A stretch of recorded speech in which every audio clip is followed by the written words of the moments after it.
What if I told you the solar system doesn't really end where we think it does? That beyond the planets, beyond Pluto, beyond everything we've ever photographed, there may be a colossal structure wrapping around our sun like a ghostly shell. A vast swarm of ancient ice and rock so distant, so dark, that no telescope has ever seen it. Scientists talk about it confidently. Textbooks teach it as fact. And yet, it has never been directly observed. This invisible boundary is called the Oort Cloud, or at least, that's what we believe it is. The idea sounds almost unreal. A structure made of billions, possibly trillions of icy objects, some the size of mountains, surrounding the solar system in every direction. Not a ring, not a disk, but a massive spherical halo marking the place where the sun's gravity begins to lose its grip and interstellar space takes over. It's said to exist so far away that even light from our sun barely reaches it. And that raises an uncomfortable question. If we've never seen it, how do we know it's really there? To understand why astronomers take the Oort Cloud seriously, you have to start with something far more familiar: debris. Our solar system is messy. Between Mars and Jupiter lies the asteroid belt, a region packed with rocky leftovers from planet formation. Farther out, past Neptune, sits the Kuiper belt, a wide, donut-shaped band of icy debris orbiting in the same flat plane as the planets. These regions make sense. They're orderly, predictable, and most importantly, we can observe them. The Kuiper belt, first proposed in the mid-20th century, helped explain a long-standing mystery: short-period comets. These are comets that loop around the sun every couple hundred years or less. Their paths are regular. Their origins trace back neatly to this icy disk beyond Neptune. Occasionally, gravity nudges one of these objects inward, sending it closer to the sun, where it lights up and becomes visible from Earth. Simple cause and effect. But not all comets behave that way. Some comets appear without warning. They arrive from deep space on wildly tilted paths, not aligned with the planets at all. Their orbits are so enormous that a single trip around the sun can take millions, even tens of millions, of years. Once they pass through the inner solar system, they vanish again, likely never to be seen by human eyes ever again. These are long-period comets, and for decades, they made no sense. They didn't come from the asteroid belt.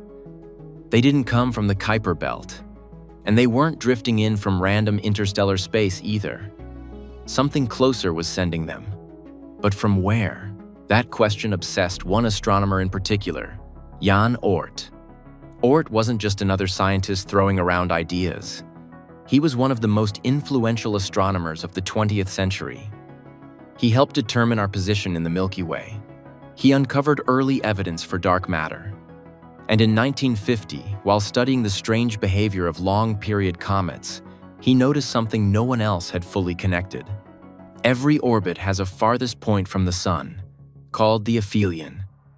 When Oort calculated the aphelia of long-period comets, a pattern emerged. No matter where they came from in the sky, no matter how tilted their paths were, their farthest distances clustered around the same staggering number, about 50,000 astronomical units from the sun. That number is hard to grasp. 1 astronomical unit is the distance from Earth to the sun, roughly 150 million kilometers. Neptune orbits at about 30 AU. The Kuiper belt stretches to around 50 AU, with a scattered extension reaching perhaps 1,000 AU. But 50,000 AU? That's nearly a fifth of the distance to the nearest star. This wasn't random. And it wasn't coincidence. Oort realized these comets weren't arriving from infinity. They were falling inward from a vast, distant reservoir, one that surrounded the solar system in every direction. A spherical cloud of icy debris, loosely bound to the sun, waiting to be disturbed. When something nudged one of these objects, a passing star or a galactic tide, it would begin a long, slow fall toward the inner solar system, briefly announcing its existence as a comet before disappearing again into the dark. This invisible structure became known as the Oort Cloud. Unlike the asteroid belt or Kuiper belt, the Oort Cloud wasn't flat. It wasn't aligned with planetary orbits. It explained why long-period comets came from above, below, and sideways relative to the planets. Mathematical models backed it up. The numbers worked, the orbits made sense, and over time, the theory only grew stronger. But how could something like this even form? The answer takes us back to the birth of the solar system itself. Around 4.6 billion years ago, the planets were still taking shape inside a swirling disk of gas, dust, and debris. When the planets finally formed, enormous amounts of leftover material remained. These chunks, called planetesimals, were constantly jostled by gravity, especially by the newly formed giant planets. Some of that debris was flung completely out of the solar system, lost forever to interstellar space. But not all of it escaped. A significant fraction was thrown outward into stretched, chaotic orbits, far enough to be influenced by forces beyond our sun, but not far enough to break free entirely. Over time, these objects were slowly sculpted into a vast, distant cloud surrounding everything. This is where the Oort Cloud is believed to come from. A graveyard of primordial leftovers, ancient ice, frozen memories of planet formation, parked at the very edge of the sun's influence.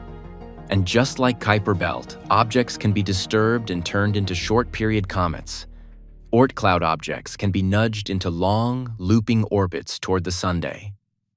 These nudges don't come from planets, though. They come from much farther away, from passing stars, dense molecular clouds, or even the tidal pull of the Milky Way itself. And that's where the story takes a far more unsettling turn. One of the most unsettling ideas about the Oort Cloud is that it isn't isolated. It lives in a busy galaxy. Stars move, orbits shift, and occasionally, other stars pass close enough to brush the very edge of our solar system. When that happens, even a weak gravitational nudge can send ripples through the distant debris surrounding the Sunday. In fact, we already know this has happened before. Around 70,000 years ago, a small star system known as Schultz's star passed closer to our solar system than any other star we've identified so far. It didn't plunge through the planets or threaten Earth. Instead, it skimmed the outer fringes of the Oort Cloud itself, close enough to interact, but not close enough to cause catastrophe. Schultz's star is a low-mass binary system, made up of a red dwarf and a brown dwarf companion. Compared to our Sun, it's relatively lightweight. Even so, computer simulations suggest that its brief visit likely disturbed at least some Oort Cloud objects, altering their paths and possibly sending a few long-period comets inward toward the Sunday. Nothing dramatic on human timescales, but over millions of years, these encounters add up.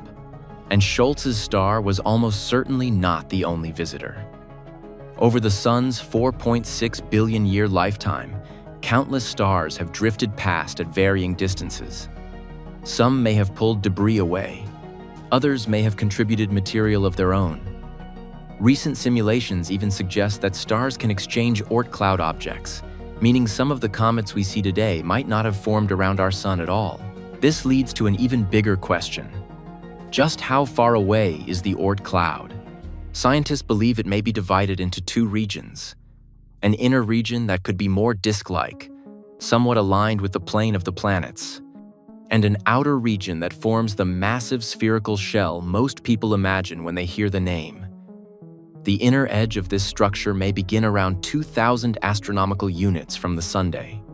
The outer edge could stretch as far as 100,000 astronomical units, reaching deep into interstellar space. That means the Oort Cloud could span more than 1.5 light-years across. To understand how extreme that distance is, consider Voyager 2. Launched in 1977, it has been traveling for decades at roughly 56,000 kilometers per hour. As of now, it has reached about 139 astronomical units from the Sun, making it one of the most distant human-made objects ever created. It has passed the planets. It has crossed the heliosphere, the outer bubble of the Sun's influence, It has entered interstellar space. And yet, even at that incredible distance, Voyager 2 is nowhere near the Oort Cloud. At its current speed, it would take Voyager 2 roughly 300 more years just to reach the inner edge of the Oort Cloud. To pass through it entirely could take tens of thousands of years. That's the scale we're dealing with. Distances so vast that even our fastest spacecraft barely make a dent. This also explains why interstellar travel is such a challenge. Our nearest stellar neighbor, Proxima Centauri, sits about 4.25 light-years away. On cosmic scales, that's close. On human scales, it's almost unfathomable. Despite all this, not everyone is convinced the Oort Cloud exists. The main criticism is simple and uncomfortable. We have never seen it. Every other major structure in the solar system has been observed directly. The Oort Cloud has not. Some scientists have suggested that long-period comets could instead originate from interstellar space, wandering freely between stars until they are captured by the sun's gravity. That idea gained attention in 2019 with the discovery of Comet 2I Borisov. Unlike typical comets, it showed signs of having formed around a different kind of star, possibly a red dwarf. Its unusual chemical composition hinted that it did not originate in our solar system at all. This proved that interstellar comets are real, they exist, and they can visit us. Still, most astronomers believe this doesn't replace the Oort Cloud. Interstellar visitors appear to be rare. Long-period comets, on the other hand, follow patterns that strongly suggest a local source. Mathematical models continue to support the idea of a distant, spherical reservoir. Indirect evidence keeps stacking up, even if direct proof remains out of reach. So why can't we see it? The problem isn't just distance, it's size and light. Individual Oort Cloud objects are thought to be roughly the size of mountains. Imagine trying to spot something the size of Mount Everest from hundreds of millions of kilometers away. Now remove the light. These objects don't glow. They don't emit radiation. They barely reflect sunlight. Beyond the heliosphere, the sun's light is already weak. By the time it reaches the Oort Cloud, it's almost gone. Telescopes can see galaxies because galaxies shine. The Oort Cloud does not. So for now, it remains invisible. A structure inferred through motion, math, and patterns rather than photographs. But science has faced this situation before. Long before telescopes confirmed it, scientists proposed that Earth orbited the Sun based on indirect evidence. At the time, it sounded radical, unprovable, yet it turned out to be correct.